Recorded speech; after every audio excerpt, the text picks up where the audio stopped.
Ito yung likod. Yan. At ito yung harap. Yan. Ang lakas. Ang lakas, ilang months pa nandito to. Ang lakas kaagad ah. Kaya digdi mga 50 colony. RV nila. Ganyan ang ganda man yan. Kagaya ng kan lugar. Ito pa, bayabas pa yan ah. Awan ano. Sa loob ng kibaso. Wow. Puno na. Puno na pala.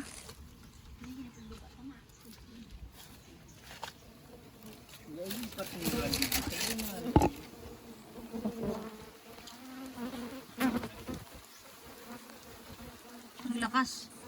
Ang dami oh. Good quality na puli no. Puno na yun eh. Grabe oh, ang ganda oh.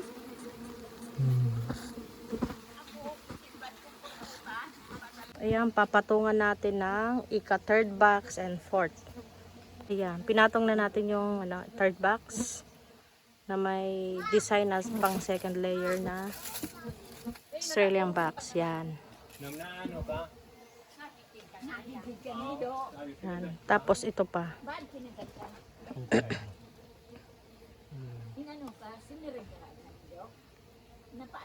Ayan, papatungan pa natin yung ika-fourth layer. Huwag kayong mag-alala, hindi yan hindi yan i-istara ng babayan ng butiki. Kasi isi-secure natin yan na hindi mapasok ng langgam at butiki.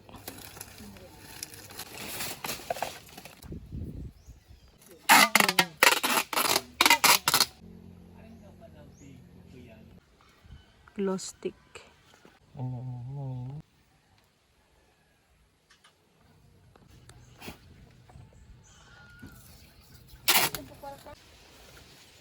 Yan yung pinaka-exhaust nila.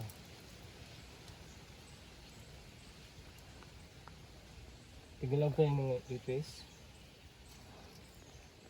Yan na, second colony. Sabi ko pa yan, makukul. Wow! Puno na din. Astig. Dahan-dahan, dinadahan-dahan lang namin.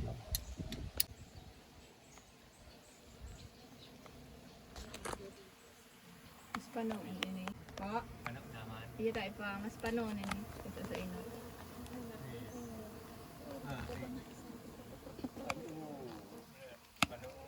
Mas paano ini?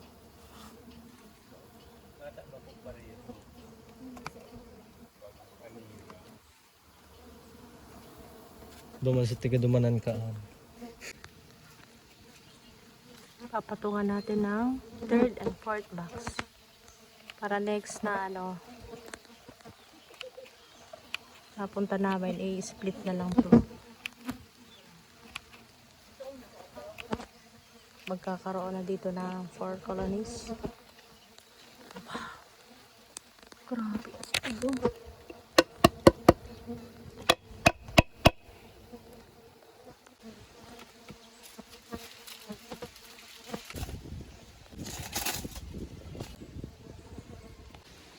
Yan ang bagong exit nila. Yan din natin ang tali. Yan. Yan. Talian natin ang mabuti para sure na hindi mahulog. Secure natin ang mabuti.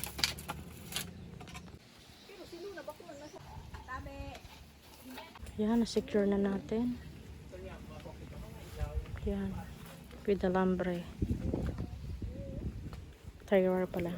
Sara na namin yung exit nila para may exit hangin. Sasara lang naman nila yan, ibubuksan nila kapag kailangan.